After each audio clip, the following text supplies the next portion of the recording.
Smoke billowed from a cell phone shop in Sidon, Lebanon on Wednesday after handheld radios used by Hezbollah detonated across the country's south.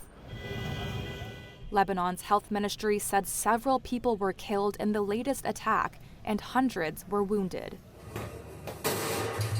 The death toll from Tuesday's pager explosions rose to 12, including 2 children, with nearly 3,000 injured. At a funeral for 4 of those killed by the exploding pagers, Hezbollah official Heshem Saifuddin promised a response. This aggression inevitably has its own punishment. It has its own retribution. This punishment will come, God willing. A senior Lebanese security source said the explosives were planted months earlier by Israel's spy agency, Mossad. Israel's military has declined to comment on the blasts. It's imperative that all parties refrain from any actions that could escalate the conflict.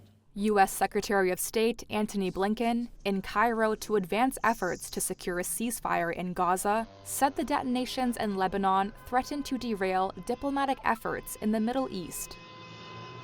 Later, UN Secretary General Antonio Guterres said the incidents risked a dramatic escalation in the region. Because obviously, the logic of making all these devices explode is to do it as a preemptive strike before a major military operation.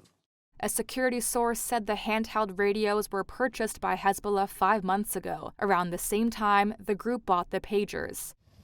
2 sources familiar with the group's operations told Reuters its fighters began using pagers, hoping to evade Israeli tracking. A Reuters reporter in the southern suburbs of Beirut said he saw Hezbollah members frantically taking out the batteries of any walkie-talkies on them that had not exploded. Meanwhile, Israel released video on Wednesday that showed Defense Minister Yoav Gallant telling troops that more forces were being sent to the northern border, where Lebanon borders Israel, as the war moved into a new phase.